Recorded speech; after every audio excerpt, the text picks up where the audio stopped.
कांटा निकाल दिया है। लाडली बहनों ने कांटा निकाल दिया है। बेहद खास मेहमान लगातार हमारे साथ बने हुए हैं। राजीव जी, सुरेंद्र जी हमारे साथ बने हुए हैं। इसके अलावा दो और बेहद खास मेहमान जो इस वक्त हमारे साथ जुड़े हैं, उनसे तारुफ भी कराएंगे, उनसे कमेंट भी लेंगे। रुद्रा जी हमारे साथ जुड़े हैं। सर बहुत स्वागत आपका। गुर्जर साहब हमारे साथ जुड़े हुए हैं, आपका भी बहुत बहुत स्वागत। और सबसे पहले आपका एक कमेंट रुद्रा सर, चर्चा हो रही थी, जवाद साहब बीच में बैठे हुए थे, आपने कहा कि करंट तो लगेगा, प्लीज आगे। तो देखिए, करंट आज लग गया है और करंट ऐसा लगा है कि मुझे लगता है कि ये करंट का असर 2024 तक रहेगा और 2024 के बाद भी जो अन्य राज्यों के चुनाव होंगे वो वहाँ तक रहेगा।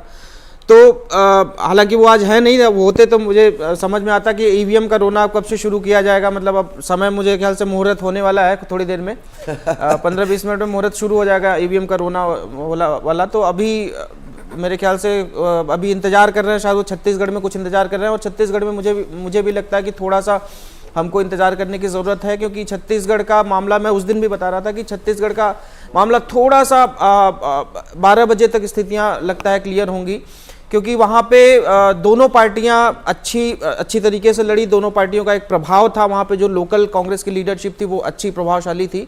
तो वहाँ पे एक थोड़ा सा हमें इंतजार करना पड़ेगा। मध्य प्रदेश की स्थिति एकदम बेहतरीन सुबह से 8 बजे से क्लियर थी और वो क्लियर यही रहेगी। जो 151 का जो हम एग्जिट पोल्स में आ रहे थे कि 151 मैक्सिमम जो दिखा रहा था, मुझे लगता है कि उससे पार ही हो रही है बीजेपी। जी, और ये जीत कई मायनों में मध्य प्रदेश के लिए कई माइलस्टोन भी बनने जा रही है, इतना भी तय है। गुर्जर साहब एक कमेंट आपका भी, जो टैली इस वक्त रही है, पहले मध्य प्रदेश के लिहाज से और फिर छत्तीसगढ़ के लिहाज से।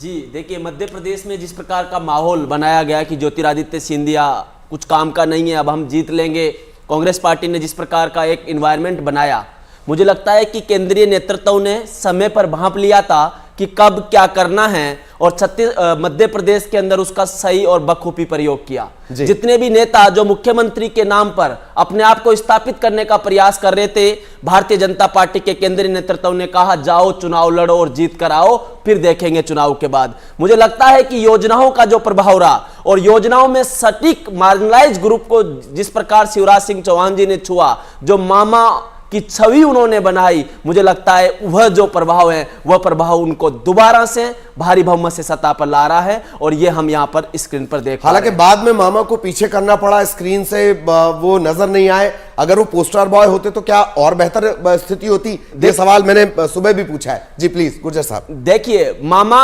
को बैक करना बीजेपी की मजबूरी हो गई थी, क्योंकि जिस प्रकार का मामा के ऊपर एक प्रेशराइज पॉलिटिक्स किया जा रहा था, वहां पर एक बड़े नेताओं को उतारा गया, केंद्रीय मंत्रियों को लगातार ये लालसा थी कि हम किसी न किसी रूप में मुख्यमंत्री बन जाए।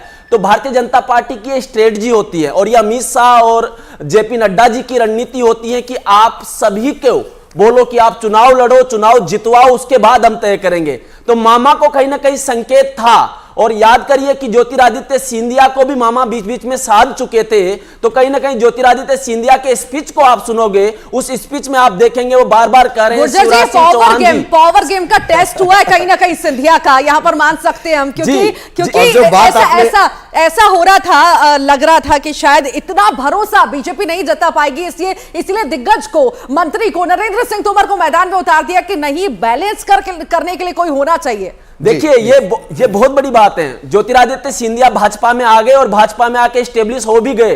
तो ज्योतिरादित्य सिंधिया के भी अपने राजनीतिक भविष्य को लेकर वो चिंतित है, वह भी चाहते हैं कि उनको मुख्यमंत्री बनाया जाए, वह भी चाहते हैं। तो बीजेपी ने कहीं ना कहीं पर्दे के पीछे उनको बोल दिया था, अपने आप को रीस्टेब्लिश करिए, आप लाइए सरकार। तो याद रखिए कि ज्योतिरादित्य सिंधिया ने कभी भी शिवराज सिंह चौहान को बैकफुट करने का प्रयास नहीं किया। वो शिवराज सिंह चौहान को अपना कंपटीटर कभी नहीं मानते। वो मानते थे जो दूसरे नेता थे, जो केंद्र में मंत्री बने हुए थे, वो लगातार ये प्रयास कर रहे थे कि हम मध्य प्रदेश में जाए और मुख्यमंत्री बन जाए। तो ज्योतिरादित्य सिंधिया ने अपना काम कर दिया है, शिवराज सिंह चौहान का साथ उनको मिल गया है। मुझे लगता है कि यह बहुमत कहीं ना कहीं ज्योतिरादित्य सिंधिया की मेहनत का भी परिणाम है और उसका मुझे लगता है भाजपा उनको इसका फल जरूर देगी। तो जाहिर तौर पर जब हम ग्वालियर चंबल अंचल की बात करेंगे या ज्योतिरादित्य सिंधिया के इफेक्ट वाली सीटों की बात करेंगे, एक बात जो गुर्जर साहब ने याद दिलाई है, एक वो दौर था जब तमाम नेताओं की जबान से शिवराज का नाम गायब था।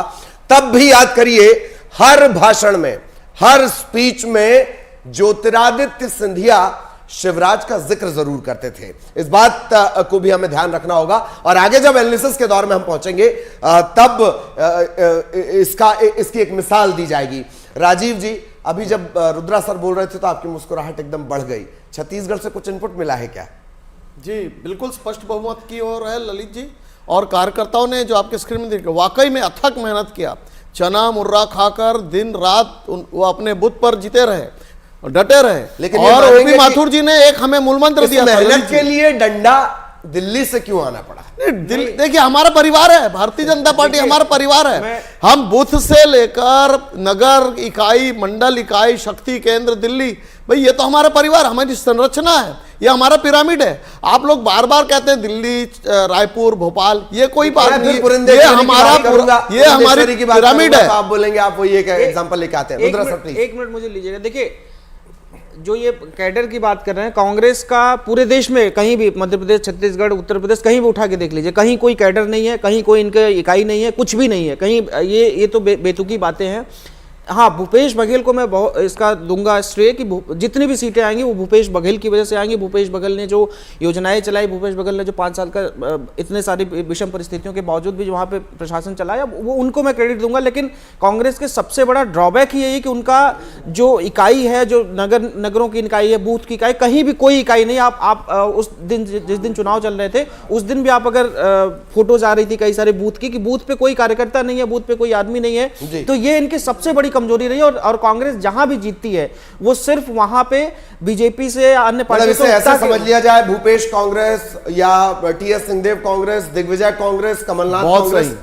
नहीं, देखिए मैं ऐसे नहीं समझ। देखिए जो शीर्ष नेतृत्व है कांग्रेस का वो एकदम डल है, शीर्ष नेतृत्व का कोई। चलिए रोकना चाह रहा हूं आपको, हूटर बज गया है। बड़ी खबर इस वक्त आपको बड़ा अपडेट दे दें। पाटन से मुख्यमंत्री भूपेश बघेल पीछे चल रहा है। पाटन बहुत महत्वपूर्ण सीट, पूरे देश की निगाह इस पर। खास बात, इस सीट पे तड़का लगाने का काम किया अजीत जोगी के बेटे अमित जोगी ने।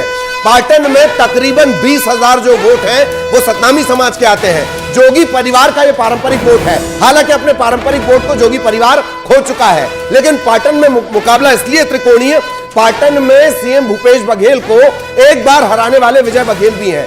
यही वजह है कि बहुत इंपॉर्टेंट सीट थी पाटन। पाटन से मुख्यमंत्री भूपेश बघेल पीछे चल रहे हैं। बड़ा सवाल यह भी कि बीजेपी और कांग्रेस दोनों के जो बड़े लीडर हैं छत्तीसगढ़ में वो पीछे चल रहे हैं। इससे पहले भी छत्तीसगढ़ ने जनादेश जब दिया था, 2018 का जब जनादेश दिया था, छत्तीसगढ़ ने यह साफ किया है, छत्तीसगढ़ ने यह समझाया था कि वो किसी भी बड़े नाम को धड़ाम कर सकता है। और अब पाटन से मुख्यमंत्री भूपेश बघेल पीछे चल रहे हैं। छोटी बात नहीं है ललित, मुख्यमंत्री का चेहरा, मुख्यमंत्री जो है जिनके चेहरे पर चुनाव लड़ा जा रहा है, हालांकि भले नहीं कहा गया, पर इतने बड़े चेहरे पर, इतनी बड़ी सीट पर अगर इस तरह से मुख्यमंत्री सीएम भूपेश बघेल पीछे जाते हुए नजर आएंगे, और वो भी उनके जो सामने विजय बघेल की हम बात करें, जोगी की हम बात करें, उनके सामने पीछे जाएंगे, तो कैसे संकेत है, कैसा मुकाबला है यहाँ पर? हालांकि ये परिणाम में ऐसा लगता है कि कुछ तब्दीलियां आएंगी। एक बार एक रिएक्शन हम और ले लें। सुरेंद्र जी, आपका मैं रिएक्शन चाह रहा था, लेकिन पहले थोड़ा ग्राफिक्स के जरिए बता दें इस वक्त दरअसल स्थितियां कैसी हो चली है। मध्य प्रदेश में 230 सीटें, 157 पर बीजेपी रुझानों में आगे, कांग्रेस 69 सीटों पर रुझानों में आगे, 4 अन्य के खाते में जा रही हैं। बागियों पर बहुत नजर रखनी होगी, और कई ऐसी सीट है जहां मार्जिन 1000 से नीचे है। तकरीबन मध्य प्रदेश में 30 और छत्तीसगढ़ में ऐसी सीटों की संख्या कम से कम 20 है जहां मार्जिन बहुत आसपास रहता है। ये ग्राफिकल रिप्रेजेंटेशन के जरिए आप समझ लीजिए किस तरह की स्थितियां हैं। छत्तीसगढ़ जांजगीर चांपा, नारायण चंदेल आगे चल रहे हैं, व्यास कश्यप पीछे। ये ग्राफिक्स के जरिए हम आपको दिखाने की कोशिश कर रहे हैं, बताने की कोशिश कर रहे हैं आखिर कौन आगे चल रहा है, कौन पीछे चल रहा है, कितनी सीटें किसके खाते में जाती हुई नजर आ रही हैं। हालांकि ये रुझान है, नतीजे नहीं है, नतीजों में समय लगेगा। जांजगीर की हमने तस्वीर आपको यहां पर दिखाई है, नारायण चंदेल आगे चल रहे हैं, तो वहीं व्यास पीछे चल रहे हैं। आगे भी सारी सीटों का हम जो भी तस्वीर सामने आ रही है वो आपको बताएंगे। छत्तीसगढ़ की अगर हम बात करें, यहां पर कुल 90 विधानसभा सीटें हैं, 57 बीजेपी के खाते में जाती हुई नजर आ रही है, 31 कांग्रेस के खाते में जाती नजर आ रही है, अन्य के पास एक जाती हुई नजर आ रही है। इस बार का मुकाबला बहुत ज्यादा कड़ा है। पिछली बार एक तरफा जीत कांग्रेस ने कर ली थी, पर इस बार कड़ी टक्कर, और जिस तरह के रुझान सामने आ रहे हैं, और तस्वीरें आप ये पीछे भी तस्वीरें देख रहे होंगे, पहले ही जश्न पहले ही बन चुका है। यहां पर राजीव जी भी लगातार मुस्कुरा रहे थे। मैं सोच रही थी, हालांकि ये मुस्कुराहट कितनी देर की रहेगी ये नहीं पता मुझे, पर अभी उलटफेर भी हो सकता है। राजीव जी से बहुत शॉर्ट में पूछ ही लेते हैं। राजीव जी, अब तो बता दीजिए दूल्हा कौन? देखिए दूल्हा तो नहीं, लेकिन हम बाराती हैं, बहुत अच्छा स्वागत हो रहा है और जनता का प्रतिसाद। और अटल जी ने एक बात कही थी, क्या जीत पर क्या हार पर, बिल्कुल भयभीत नहीं, कर्तव्य पथ पर, ये भी सही वो भी सही। तो जनता ने हमें पिछली बार जो जनादेश दिया था उसे भी हम नमन करते हैं, स्वीकार करते हैं। और जनता यदि हमें आज कुर्सी पर बैठालती है, हम उनको स्वीकार करते हैं, उनकी आकांक्षाओं को, जन आकांक्षाओं को पूरा करेंगे। चलिए एक कमेंट, जी मैं आपके पास आ रहा हूं, एक कमेंट सुरेंद्र जी प्लीज। ललित जी, कुछ भी कहना जल्दबाजी होगी, निश्चित तौर पर भूपेश बघेल जी भी जीतेंगे और कांग्रेस की बड़ी जीत होगी। मुझे यह लगता है कि अभी तीसरे चौथे राउंड का ही ये रुझान है, अभी काफी समय बचा है। और छत्तीसगढ़ में जो परंपरा रही है, 2013 का चुनाव भी आपको याद होगा, पहले कांग्रेस वहां पर बढ़त में थी, लेकिन जैसे 1.5 से 2 के बीच में जो बाद में जो रुझान आने शुरू हुए, तेजी से भारतीय जनता पार्टी आगे हुई। तो इस बार के चुनाव में भूपेश पर भरोसे की सरकार बनेगी, निश्चित तौर पर हमारे बड़े नेता भी जीतेंगे और कांग्रेस बड़ी जीत की ओर बढ़ेगी। चलिए एक सर गुर्जर छत्तीसगढ़ की अगर आप बात करें तो छत्तीसगढ़ के साथ समस्या यह हो गई कि भूपेश बघेल जी अपनी छवि के आधार पर चुनाव लड़ रहे थे, उनको केंद्रीय नेतृत्व का वह सहयोग नहीं मिला जो उनको मिलना चाहिए था। कांग्रेस पार्टी में सबसे बड़ी समस्या जो मैं देखता हूं वो यही देखता हूं कि केंद्रीय नेतृत्व उस प्रकार से वोट बैंक को अपने पक्ष में नहीं कर पाता है। और भूपेश बघेल ने जो अपनी छवि बनाई है, वो छवि अलग छवि बनाई है, जिस प्रकार जनता के साथ कनेक्ट होने की। तो मुझे लगता है कि भूपेश बघेल जी की मेहनत का ही परिणाम ये सीटें हैं। सरकार बनाने के लिए केंद्रीय नेतृत्व का भी सहयोग चाहिए। मुझे लगता है कांग्रेस पार्टी का वह सहयोग भूपेश बघेल को नहीं मिल पाया है और इसी का हम यहां नतीजा देख पा रहे हैं। जी, और शायद ये इसी बात की तरफ इशारा। जी प्लीज। देखिए, इसको मैं दूसरे तरीके से देखता हूं। सहयोग केंद्रीय नेतृत्व देना तो चाहता है, लेकिन भूपेश बघेल लेना भी नहीं चाहते थे। क्योंकि देखिए, सहयोग उनको अगर मिलेगा तो उनको पता है कि मेरा एडिशन नहीं होगा, मेरा डिलीशन होगा, मेरा डिमोशन हो जाएगा। मतलब जो अगर मुझे जहां पे 50 वोट मिलने होंगे, वहां मुझे लगता है कि 40 वोट हो जाएंगे। वहीं भाजपा के साथ एक प्लस पॉइंट है कि जहां 50 वोट मिलने होते हैं, वहां नरेंद्र मोदी अगर जाते हैं तो वहां करिश्मा कर जाते हैं, 100 वोट हो जाता है। तो इसलिए जो है भूपेश बघेल बड़े तेज तर्रार नेता है, जमीनी नेता है, इसलिए उन्होंने जानबूझकर ये सहयोग नहीं मांगा होगा केंद्रीय नेतृत्व से कि भैया आप उधर देखिए, यहाँ का मैं संभाल लूंगा। तो देखिए अभी स्थितियां कहां तक जाती हैं। देखिए 32 ये बात सही है कि अभी कई राउंड की गिनती बाकी है। सुरेंद्र जी प्लीज। ललित जी, निश्चित तौर पर आपने एक बहुत महत्वपूर्ण बात कही पाटन के संदर्भ में। जनता कांग्रेस जोगी के वहाँ कार्यकारी अध्यक्ष जो हैं वो चुनाव लड़ रहे हैं, तो भारतीय जनता पार्टी पूरी तरह से इस चुनाव अभियान को आप देखेंगे, छत्तीसगढ़ के सारे नेता किनारे कर दिए गए थे। 15 साल के मुख्यमंत्री रहे रमन सिंह के चेहरे पर ही नहीं लड़े, जिस प्रकार से प्रदेश अध्यक्ष अरुण साव और नारायण चंदेल नेता प्रतिपक्ष है, चुनाव में कहीं कोई इनका रोल नहीं था। जिस तरह से महाराष्ट्र गुजरात के विधायक बुलाए गए, सभी 90 विधानसभा जिक्र हो और बीजेपी की तरफ अंतागढ़ के षड्यंत्र भी सर्वविदित है और मरवाही उपचुनाव में तो भाजपा ने। राजीव जी देखिए, कांग्रेस क्या चाहती है, एकाधिकारवाद कि इसीलिए उन्होंने 1974 से 77 तक आपातकाल लगा दिया। कोई पार्टी चुनाव लड़े, गोंडवाना गणतंत्र पार्टी, आदिवासी समाज पार्टी या जोगी कांग्रेस, कांग्रेस के पेट में दर्द होता है। कांग्रेस चाहती कि देश में जागीरदारी रहे, प्रदेश में क्योंकि बांटने और काटने की नीति है। अंतागढ़ के षड्यंत्र में सर्वविदित है। मरवाही में क्या हुआ? मरवाही उपचुनाव में जेसीसी के प्रत्याशी को भाजपा ने समर्थन दिया था, तो ये सीधे तौर पर मुकाबले में कहीं नहीं थे। तो ये दर्जन भर पार्टियों को और एक कटवा खड़ा करके भाजपा का षड्यंत्र करिए। जो छत्तीसगढ़ की महिलाएं, इंतजार करिए राजू भाई। आपके षड्यंत्र से आपने जो छत्तीसगढ़ को शराब का गढ़ बनाया, खून का गढ़ बनाया आपने। नहीं, तीसरे नंबर पे तो आप लेकर आए थे। पंजाब चंडीगढ़ के बाद अगर छत्तीसगढ़ में शराब बिक्री, वो रिकॉर्ड आपके नाम है। ना वो रिकॉर्ड आपके नाम है चक्रवर्ती साहब। ललित जी, मैनिफेस्टो में कांग्रेस पार्टी ने पिछली बार कहा था कि शराबबंदी होगी अनुसूचित क्षेत्रों को छोड़कर। हमने किया पैसा कानून 96 का कानून है, 15 साल सरकार में रहा दिया। ललित जी 65% एरिया जो वनांचल है, जो बस्तर और सरगुजा जी भी जो 5वीं सरकार में आने के बाद वहां पे हमने ग्राम सभा को अधिकार दिया और उस नीति को 19 करोड़ में बेचा। सरकारीकरण के अगर आप पैसा कानून की बात कर रहे हैं, आपके अधिकार ग्राम वन समिति को कुछ इस तरह से दिए गए हैं, ऐसा लगता है कि हाथ पैर बांधकर मगरमच्छों से भरे तालाब में फेंक दिया, कह रहे तैर के दिखा। ठीक है, आऊंगा आपके पास। Please Gurjar sir. देखिए अगर हम छत्तीसगढ़ की बात करें तो छत्तीसगढ़ के साथ समस्या क्या हुई है कि ये तो मुद्दे हैं, शराब हो, पैसा कानून हो, लेकिन सामान्य जो समस्या हमें देखने को मिलेगी वो ये देखने को मिलेगी कि जो कांग्रेस पार्टी को एक आत्मविश्वास था, यह अति आत्मविश्वास भूपेश बघेल जी को हो गया कि मैं अपने दम पर सरकार बना लूंगा। लेकिन टीएस देव सिंह के प्रभाव को कम आंका गया। टी.एस. देव सिंह भी एक मजबूत स्थिति में है, कांग्रेस पार्टी में मुख्यमंत्री के दावेदार थे 2018 में, उनको साइड लाइन किया गया और साइड लाइन पूरी तरीके से किया गया। बाद के कई सारे कांग्रेस के अगर केंद्रीय नेतृत्व के नेताओं के बयान आप देखोगे, उसमें भी उस बात को दरकिनार किया गया। तो जब यह चुनाव की बारी आए तो वही बात राजस्थान में हुई। राजस्थान में सचिन पायलट के साथ बुरी तरह से दुर्व्यवहार किया गया। और देखिए यह होता है, केंद्रीय नेतृत्व नरेंद्र मोदी जब लास्ट सभा कर रहे थे तो सचिन पायलट के ऊपर स्टेटमेंट दिया कि गुर्जर समाज का जो 5% वोट बैंक है उसको कैसे मोदी जी ने एक स्पीच से पूरा बीजेपी के पक्ष में कर दिया, और हम यहां रुझानों में देख पा रहे हैं। तो कहीं ना कहीं ये जो टेक्निक है, ये कांग्रेस पार्टी लॉस्ट हो गई है। कांग्रेस पार्टी पर प्रोफेसर रजनी कोठारी कहा करते थे, कांग्रेस सिस्टम की बात करते थे और कहा जाते थे India is Indira, India is Indira. तो वो जो स्टेटमेंट है, मुझे लगता है अब गर्त में जा चुके हैं। अब 21वीं सेंचुरी का भारत है। अब यहां पर नेता जो काम करेगा, जो पार्टी स्पष्ट विजन रखेगी, जो पार्टी लोगों के साथ जुड़ी रहेगी,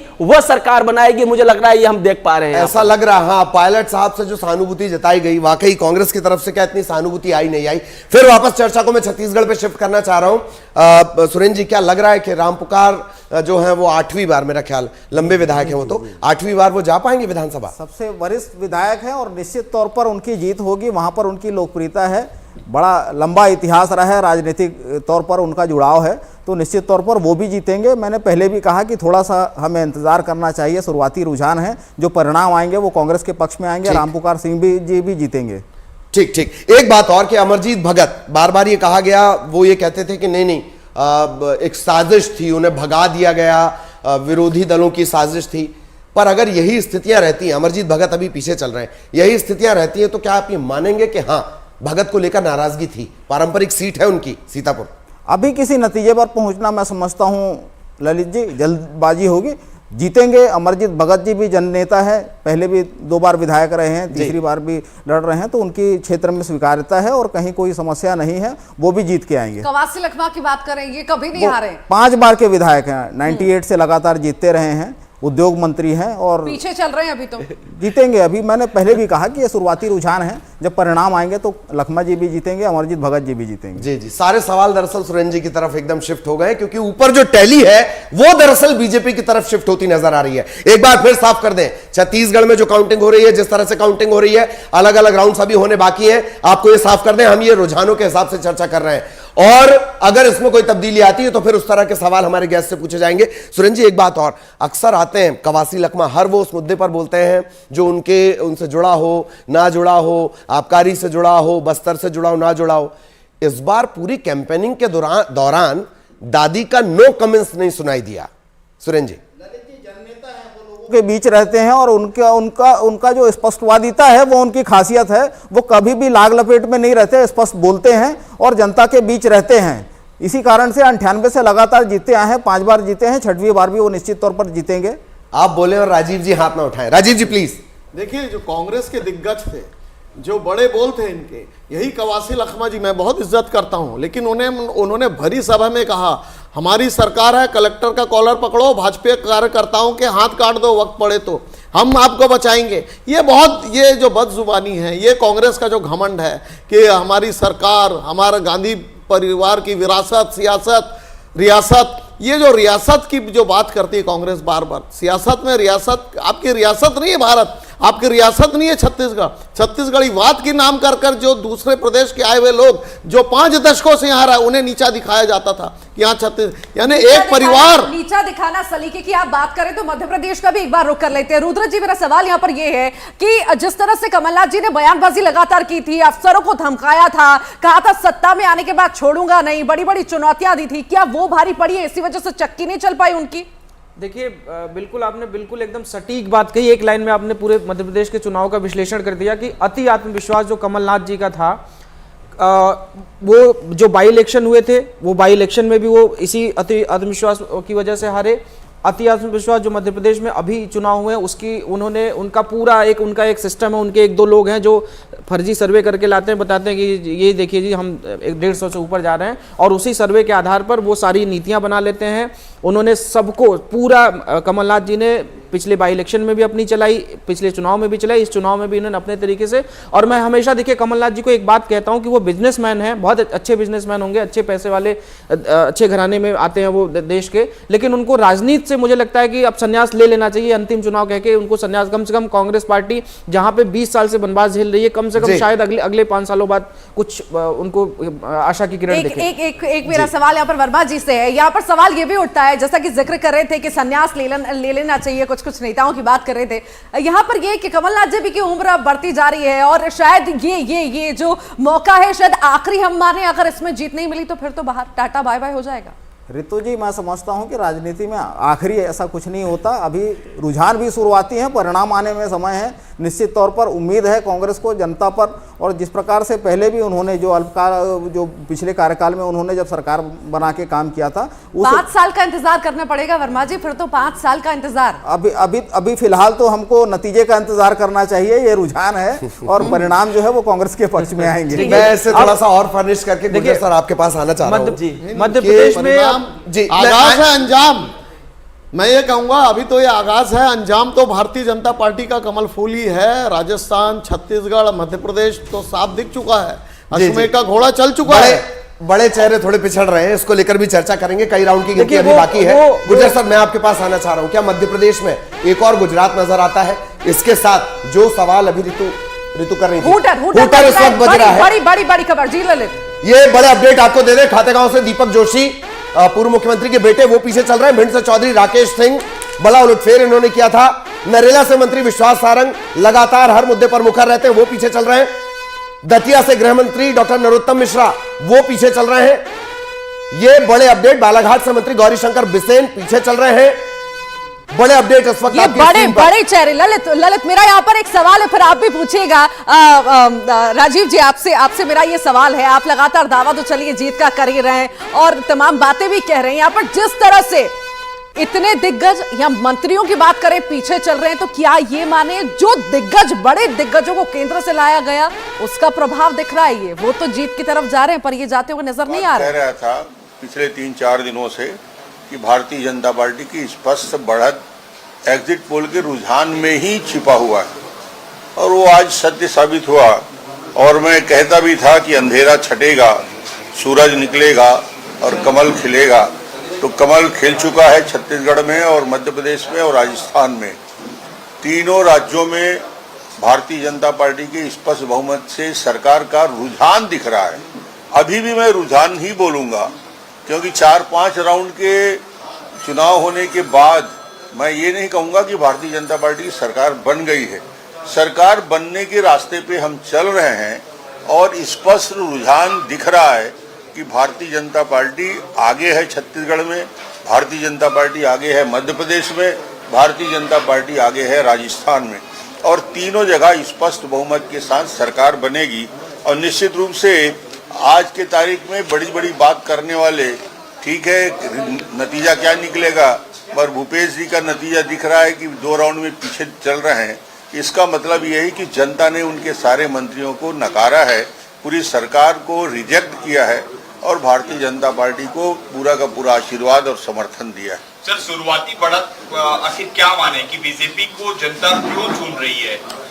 मैंने पहले भी इसका जवाब दिया था कि भारतीय जनता पार्टी मोदी जी के नाम से, मोदी जी के काम से, 9-9.5 साल की उपलब्धि को लेकर जिस प्रकार केंद्रीय नेतृत्व ने मेहनत किया, प्रधानमंत्री जी ने समय दिया, गृह मंत्री जी ने समय दिया, राष्ट्रीय अध्यक्ष जी ने जो समय हमको दिया और जनता को मोदी जी की गारंटी, जनता ने उस पर भरोसा किया, भूपेश की बातों पर भरोसा नहीं किया। ये प्रथम चरण के रुझान में स्पष्ट दिख रहा है और ये निश्चित रूप से भारतीय जनता पार्टी के लिए और राष्ट्रीय नेतृत्व का आशीर्वाद मिला और हम जीत की ओर बढ़ेंगे। छत्तीसगढ़ में आपको सबसे ज्यादा भरोसा, आप सबसे मुखर होकर बोले कि हम जीत रहे हैं, भूपेश पे भरोसा लोगों का कम हो गया और सबसे बड़ी बात गृह मंत्री ने आप पर भरोसा जताया था।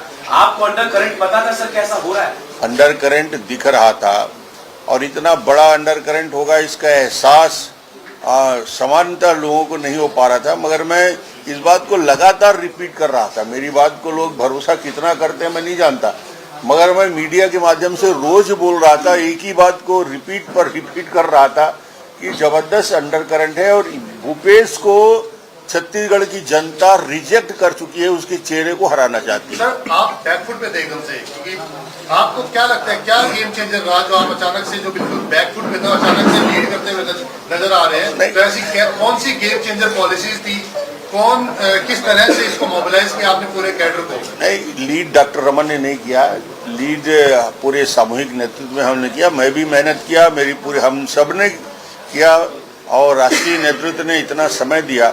मगर जैसे ही हमारी घोषणा पत्र जारी किया हमने और वो घोषणा पत्र में मोदी जी की गारंटी उसमें लग गया, उसके बाद जनता को 100% भरोसा हो गया कि भारतीय जनता पार्टी जो कहती है उसको करती है।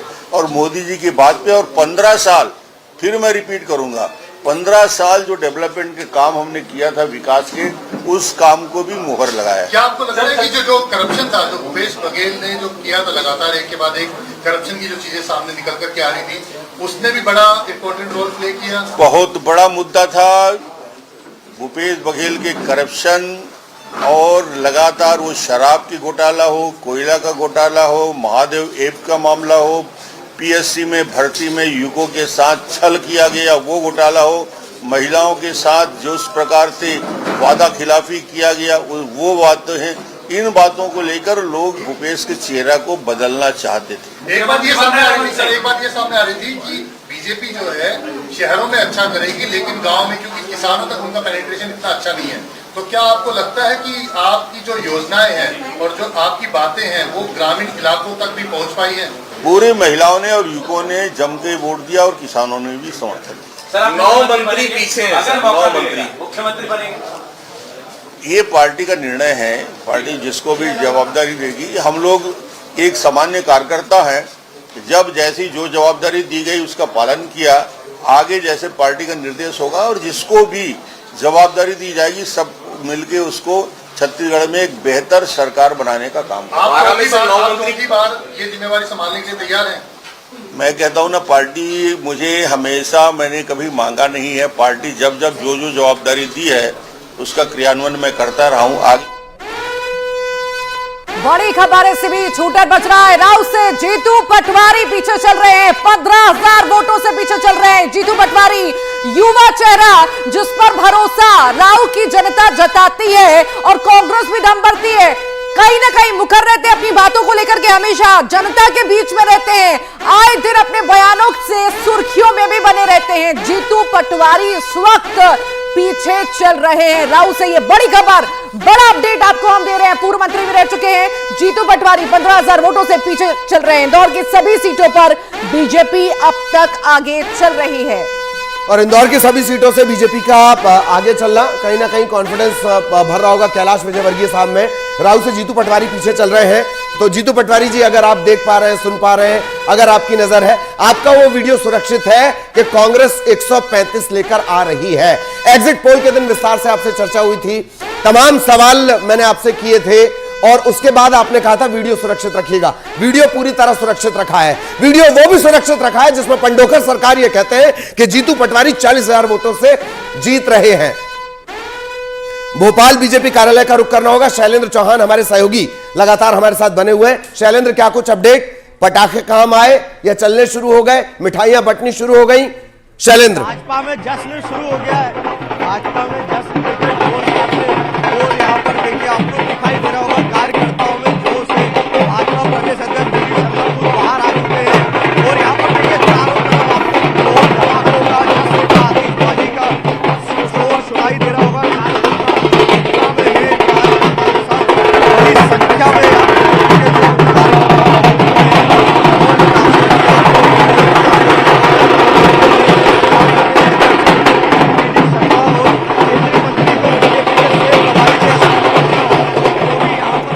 तस्वीरें जीत से पहले जश्न की तस्वीरें आप देख रहे हैं। रुझान आए अभी तो नतीजों में समय लगेगा, पर जीत से पहले जश्न मनाया जा रहा है। सबसे पहली तस्वीर हमने कांग्रेस की देखी थी दिल्ली में ललित, सुबह सुबह जहां पर कांग्रेस जश्न मनाती हुई नजर आई थी। अब ये भोपाल की तस्वीरें इस वक्त हम आपको दिखा रहे हैं जहां पर जश्न हो रहा है, ढोल बाजे बज रहे हैं, नाचते हुए नेता कार्यकर्ता नजर आ रहे हैं, क्योंकि आश्वस्त है जीतेंगे तो वही जीतेंगे, आश्वस्त जीत को लेकर। और कहीं ना कहीं तस्वीरें इसीलिए ये नजर आ रही हैं क्योंकि पूरी तरह से कॉन्फिडेंट है बीजेपी कि हाँ हम ही आ रहे हैं। तो ये तस्वीरें और जो जैसा कि जिक्र अभी मुख्यमंत्री ने भी किया था, उन्होंने उसी दिन ये कहा था कि लाडली बहनों ने कांटा निकाल लिया। हालांकि इससे इस बात पर फर्क नहीं पड़ता है कि उन्हीं की सरकार की मंत्री ने यह डाटा भी दिया है कि 39 लाख बेरोजगार हैं। कांग्रेस विधायक के सवाल पर सदन के पटल पर उन्होंने कहा था। इसको लेकर भी खैर सवालों के सिलसिले लगातार चलेंगे। इस वक्त जश्न की तस्वीरें आप लगातार देख रहे हैं। बेहद खास मेहमान हमारे साथ बने हुए हैं। एक जो ट्रेंड, मैं अपने मेहमानों के पास जाना चाह रहा हूं। गुर्जर साहब या रुद्रा जी ने इस बात का जिक्र किया था, मुझे नहीं पता, मैं भूल गया हूं। एक मेरा सवाल आपसे गुर्जर साहब के कई बड़े नेता हैं जिनके बारे में मीडिया एनालिसिस तक नहीं करता है, वो ये मान के चलता है कि हाँ भैया ये जीतने वाले। ऐसे कई बड़े चेहरे दोनों पार्टियों से पीछे चल रहे हैं। ये सोशल मीडिया का इफेक्ट है या आवाम इतनी, हो सकता है वो जीत जाए आगे जाकर, ये सोशल मीडिया इफेक्ट है या आवाम अब चाह रही है कि नहीं हम आपको बताएंगे कि दरअसल आप हो क्या? बिल्कुल, देखिए अगर हम देखते हैं तो अधिकतर जितने भी बड़े नेता जो सोशल मीडिया में किसी पुलिस अधिकारी को डांट कर वीडियो डाल देते हैं, पुलिस अधिकारी से बात करते हुए वीडियो डाल देते हैं, वो इस भ्रम में रहते हैं कि वो चुनाव जीत रहे हैं। वास्तविकता ये होती है कि वो अपनी जनता के फोन तक नहीं उठाते, अपनी जनता के बीच में नहीं जाते हैं। और ये परिणाम मैं जीतू पटवारी जी को देख पा रहा हूं। मैं देखता हूं आपके टीवी चैनल पे मैंने देखा, और जिस प्रकार से वो जितने गौरवान्वित होकर बात कर रहे हैं, अधिकारियों से जिस प्रकार से वो बात करते हैं, मुझे लगता है कि मैं सोच रहा था कि जीतू पटवारी इस बार फिसलने वाले हैं। उनको ऐसी जगह पर वो लगातार इस भ्रम में थे। पिछली बार जब वो मंत्री बने उस समय भी भ्रम में थे। तो हम देखते हैं कि मध्य प्रदेश के जितने भी बड़े नेता जो सोशल मीडिया में पूरी पार्टी को जिताने का जिम्मेदारी ऐसा लगता है कि उनके कंधों पे हैं और वो इस प्रकार से घूमते हैं, वो सब पीछे चल रहे हैं। ये कहीं ना कहीं मुझे लगता है कि जो नेतागिरी का डिजिटलाइजेशन उन लोगों ने अपने आप को कर दिया था, उसका परिणाम हम यहां पर देख पा रहे हैं। और लग रहा है उनके दिलों की धड़कनें बढ़ रही होगी। न्यूज 18 मध्य प्रदेश छत्तीसगढ़ देख रहे होंगे तो उनके मन में आ रहा होगा कि अब क्या होगा, अब क्या जवाब देंगे आपको, क्या जवाब देंगे न्यूज 18 को, जो बड़ी बड़ी ये बात सही है। ये ठीक है कि हार जीत हो जाएगी, ये अलग राउंड है, वो अलग राउंड है, पर किसी एक इलाके की जनता भी अगर आपको पीछे कर रही है तो ये बड़ी बात है। ये आपको समझना होगा, नेताओं को समझना होगा। एक कमेंट रुद्रा सर आपसे, डिजिटल नेता जमीन पकड़नी होगी, बहुत शॉर्ट में प्लीज। देखिए कुछ लोग, जैसे मैं कांग्रेस के नेताओं की बात करूं तो वो उनको लगता है कि शायद नरेंद्र मोदी ने जो है एक बड़ा सोशल मीडिया पे अपना प्रोफाइल क्रिएट कर लिया है, सोशल मीडिया पे एकदम स्टार बने रहते हैं, तो वही हम लोग करके हम लोग भी नेता बन जाएं। लेकिन वो ये नहीं जानते कि वो जितना वो सोशल मीडिया पे रहते हैं उतनी जमीन पे रहते हैं, उतनी जमीन पे उनकी पकड़ है। तो राजनीति में हमेशा देखिए जमीन पे पकड़ वाला नेता ही हमेशा सक्सेसफुल होगा। जो मध्य प्रदेश के चुनावों से आपको साफ साफ दिख रहा है कि जो जमीन पे चुनाव लड़ने वाला नेता एक शिवराज सिंह चौहान और एक सोशल मीडिया और फालतू की सोसोबाजी करने वाले कमलनाथ, तो ये आपको रिजल्ट सामने है। देखिए कैलाश विजयवर्गीय जी को जब टिकट दिया गया तो उनका मन नहीं था चुनाव लड़ने का, और वो इंदौर से उनको लड़ाया गया। तो मैं उसी समय समझ गया था जीतू पटवारी जो है उनके लिए मुसीबत आ गई। और ये देखना कैलाश विजयवर्गीय की अस्मिता का सवाल है कि अगर वो वहां से इंदौर से सभी सीटें भाजपा को जिताते हैं तो कहीं ना कहीं तुक्का लग जाए और मुख्यमंत्री की पोस्ट तक पहुंच जाए, क्योंकि अब लड़ाई मुख्यमंत्री की है, अब लड़ाई है कि कौन बनेगा। तो वहां पर इंदौर में पहले भी बीजेपी जीती थी, पिछली बार भी। जी सर प्लीज। इंदौर में पहले भी बीजेपी की लगभग सीटें थी, एक सीट शायद जीतू पटवारी जो की जीती हुई थी, बाकी सारी सीटें पहले संजय शुक्ला की भी एक सीट थी उसी में। इंदौर शहर की जितनी भी सीटें थी वो बीजेपी के खाते में पहले भी बीजेपी की ज्यादातर। एक जो मिलता है वो दरअसल वहां से मिलता है, मालवा निमाड़ में दरअसल 66 के करीब सीटें हैं।